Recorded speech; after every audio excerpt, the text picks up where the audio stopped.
Ser Podcast. Las 8 de Hoy por Hoy en Ser Podcast.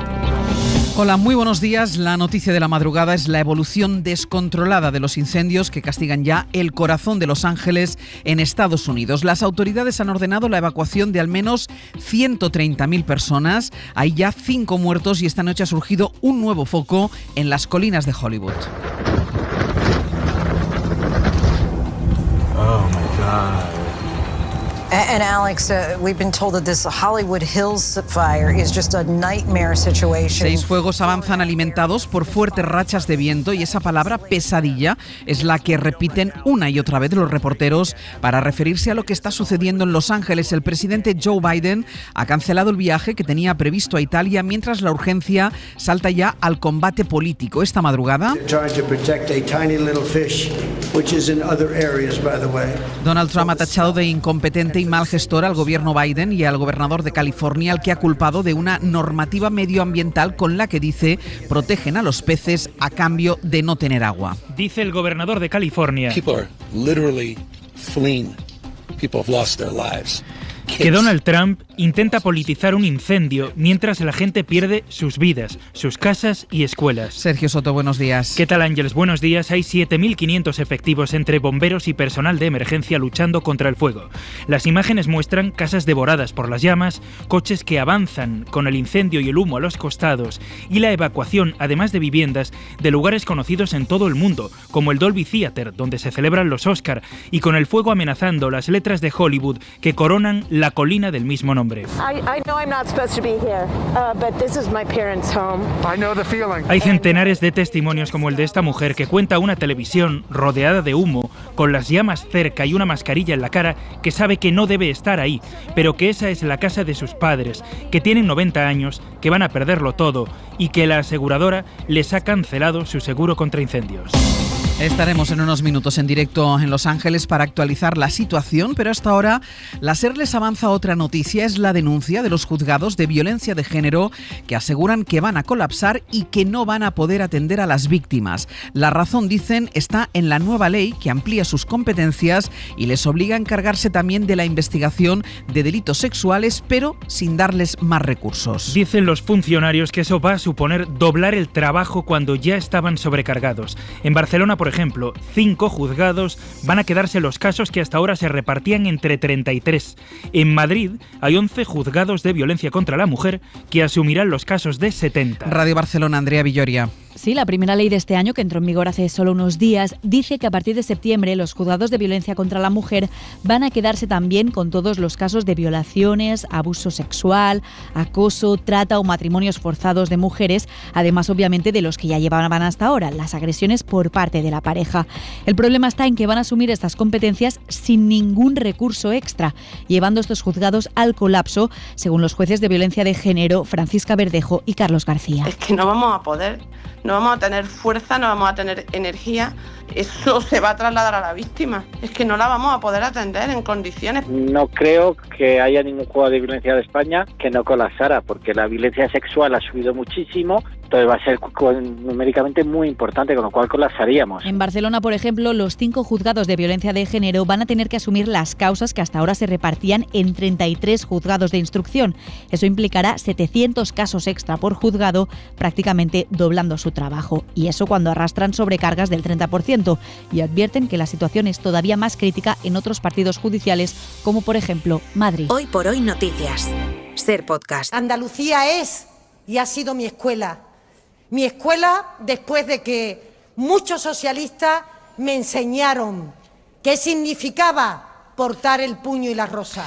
Después de días de un liderazgo anunciado por sus compañeros, pero a la espera de ella, ayer finalmente María Jesús Montero salió a reclamar su sitio al frente del PSOE andaluz. Hay todavía otra candidatura que tiene que competir con Montero, pero necesitará reunir los avales para llegar a primarias. Ahora que desembarca otra ministra, una vicepresidenta en Andalucía, su liderazgo vuelve a medirse en 2 o 3 frentes al mismo tiempo. Radio Sevilla, Diego Suárez, buenos días. Buenos días, Ángeles. Y Guillermo Lerma, buenos días. ¿Qué tal? Buenos días. Primero, el escenario andaluz, porque dice Montero que vuelve para ganar ganar, pero hace 2 legislaturas que el PSOE perdió el poder y en las últimas elecciones lo hizo además ante una mayoría absoluta del Partido Popular. Diego, ¿cómo prevé Montero recuperar todo ese espacio perdido? ¿Qué dicen ella y qué dice el partido sobre esto? Bueno, Montero tiene por delante un reto que es de gran envergadura, una apuesta arriesgada porque 6 años después la mayoría absoluta de Moreno Bonilla sigue muy consolidada. El PSOE andaluz está hoy en estado crítico, con 4 derrotas electorales consecutivas. Sin embargo, en cuanto Montero ha dado el paso, toda la federación se ha puesto detrás de ella con euforia, con ilusión, y un PSOE andaluz reactivado es algo muy a tener en cuenta. Quizá por eso el Partido Popular se ha lanzado de inmediato a intentar desacreditarla vinculándola con los ERE y con el anterior régimen andaluz. El reto más importante que tiene ahora Montero es coser heridas que aún están abiertas en las distintas agrupaciones, luego hacer compatible su responsabilidad en el gobierno con la exigencia de liderar la oposición en una tierra como Andalucía, que es, como sabemos, la comunidad más poblada, más extensa, a su favor. Es la candidata más conocida, es la más valorada, tiene la plataforma del Gobierno de España. Desde luego, lo que sí ha conseguido ya Montero es insuflar al PSOE andaluz la euforia, la autoestima, que son esenciales para dar la batalla al PP de Moreno Bonilla en unas elecciones que se celebrarían previsiblemente en año y medio. Pero Montero Guille es más cosas que la previsible jefa del partido en Andalucía, porque sigue siendo ministra de Hacienda y eso la coloca en la tesitura de negociar unos presupuestos cuyo acuerdo no ha dejado de posponerse. Ya promete dejarlos cerrados antes de centrarse solo en Andalucía, aunque hay, Guille, fuentes dentro del partido que aseguran que las cuentas están empantanadas. Sí, lo que trasladan en el gobierno es que no ha habido avances con Junts en las conversaciones que se han mantenido durante estas semanas de parón navideño. La negociación, dicen, sigue encallada en el mismo punto, que es el alcance de la cesión de esas competencias sobre inmigración.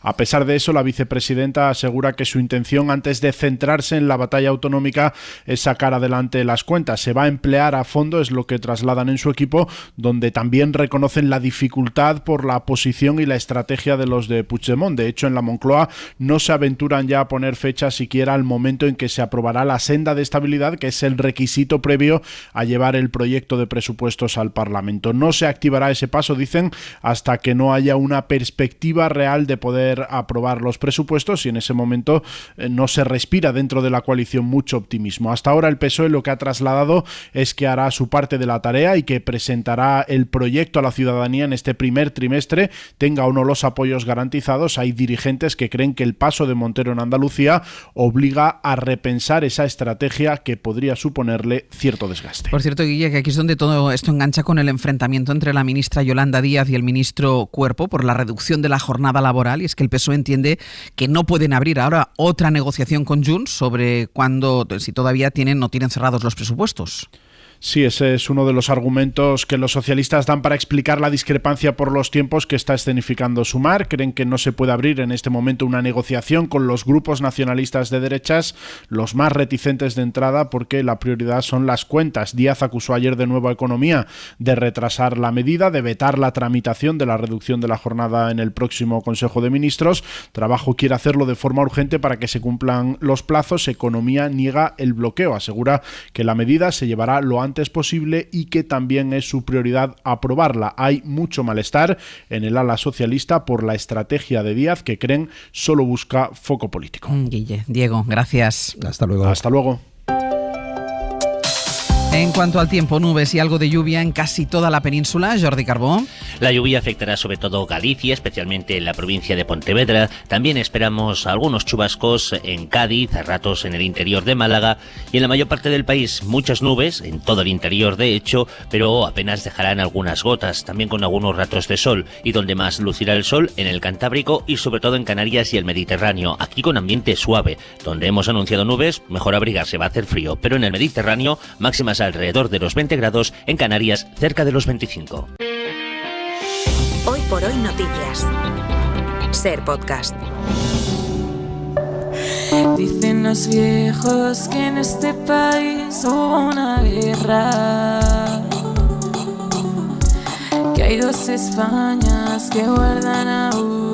No gustó por igual la versión de la canción de Harcha, a unos mucho, a otros nada. No gustó en realidad al Partido Popular nada de lo que ocurrió en el primer acto oficial al cumplirse los 50 años de la muerte de Franco. Y no hace falta ser de una determinada ideología, ni de izquierdas, ni de centro, ni de derechas, para mirar con tristeza, con enorme tristeza, y también con terror, los años oscuros del franquismo y temer que ese retroceso se repita. Basta con ser demócratas. No gustó la música ni los mensajes como este del presidente del gobierno, que llamó a recordar la historia para evitar que se repita. Y en respuesta a eso, Feijóo decidió marcharse lejos de él, a Valencia. Dice el PP que para preocuparse por lo que de verdad importa, aunque en un primer momento lo que le importó fue disimular ese viaje. No se vio una sola imagen o frase de su encuentro con Carlos Mazón hasta que los pillaron los periodistas. David Junquera, buenos días. Hola, buenos días. El PP pide a los suyos que ignoren toda la batería de actos que el gobierno prepara por el aniversario de la muerte de Franco, y para eso Feijóo se fue a reaparecer, lo hará hoy, en una reunión con alcaldes de La Dana en el nuevo año político, y para eso también ha pedido prudencia a los suyos, no hacer caso al debate que les lanza Sánchez, pero el ala dura del partido no se contiene y sí ha entrado a firmar un manifiesto en contra de los actos de memoria que organiza el Ejecutivo. Nos decía un alto dirigente del PP, con lo de Franco hay 3 opciones: ir, no ir o directamente ignorar, y nosotros vamos a optar por la tercera, pero esa tercera vía es algo que no le sale a toda la familia popular. La versión oficial de Génova es esta que ha soltado en las últimas horas Elías Bendodo. No hay Franco ni cortina de humo que tape los escándalos que rodean y acechan a Pedro Sánchez y a todo su entorno. Pero claro, hay un ala del PP al que se le queda corta. Cayetana Álvarez de Toledo, Esperanza Aguirre o Marta Rivera de la Cruz se han sumado a un manifiesto de Libres Iguales que acusa a Sánchez de miserable recurrencia a la guerra civil, con la que viene a pervertir las palabras de Azaña diciendo ni paz, ni piedad, ni perdón. Perdón solo para los nuestros, piedad únicamente para los míos y paz para nadie. Mientras se firmaba ese texto, Feijóo era descubierto por sorpresa en Valencia en un viaje privado para conocer los estragos de la Dana.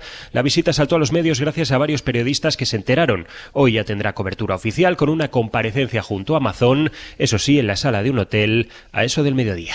David, gracias. Gracias. Era una de las citas esperadas del día, la declaración de Miguel Ángel Rodríguez, jefe de gabinete de Isabel Díaz Ayuso, que comparecía obligado a decir verdad. El presidente del gobierno ha decidido atacar a Isabel Díaz Ayuso, y eso es lo que le va a llevar también a él al juzgado. Dice el PP, lo ha dicho hasta ahora, que el novio de la presidenta Díaz Ayuso es un ciudadano particular, aunque Rodríguez admitió ayer que como jefe de gabinete habló con él y le puso en contacto con el subdirector de El Mundo. También que fue él quien le pasó el correo que Rodríguez filtró después, dando una versión falsa, pero que mientras él intentaba ayudar a González Amador, en realidad González Amador le engañó, porque solo le pasó un segundo correo, así que no mintió él. Mintió el novio de Ayuso. Pedro Jiménez, buenos días. ¿Qué tal, Ángeles? Buenos días. Por ahí pasa la estrategia de Miguel Ángel Rodríguez, que atribuye el bulo al novio de Ayuso, que al mismo tiempo admite que se inventó eso de que había presiones de arriba del gobierno. La Abogacía del Estado intentó ser más incisiva para desmontar esa versión, pero el juez Pedro no se lo permitió.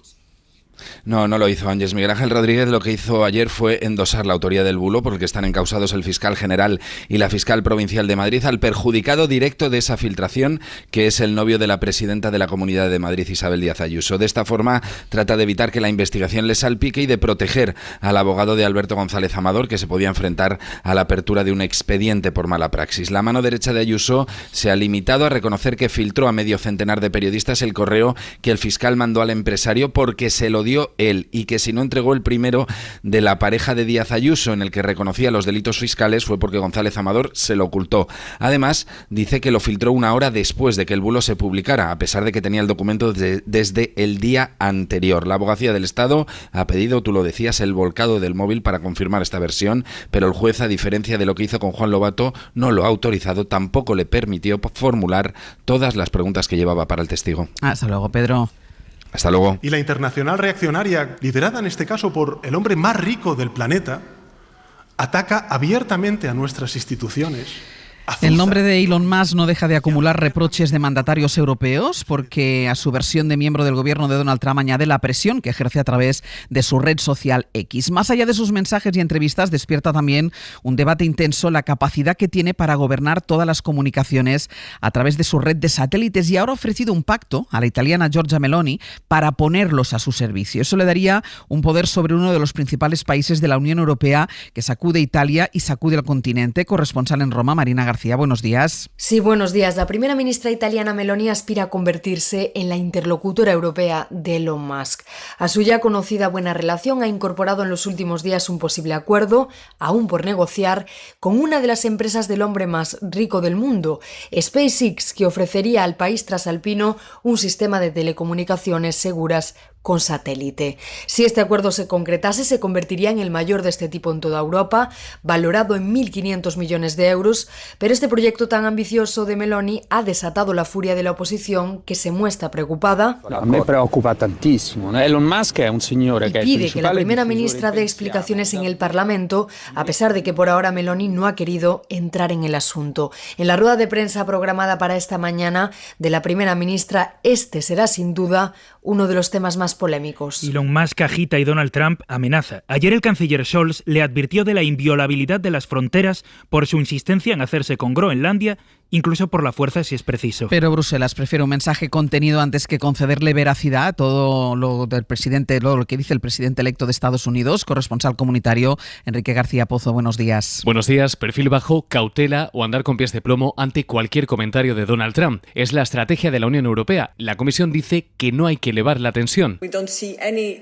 No vemos necesario ir más allá en este momento, afirmó ayer la portavoz del Ejecutivo Comunitario. En Bruselas apuestan por rebajar la tensión con un tono más tibio que el del canciller alemán o el ministro de Exteriores francés.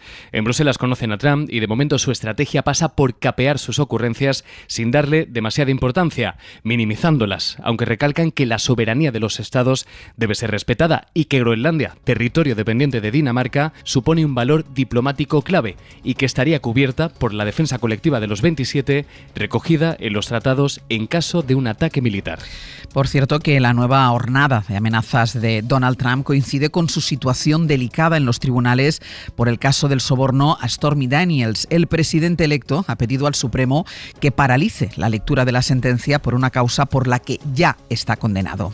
Y en Venezuela quedan apenas 24 horas para la toma de posesión de Nicolás Maduro.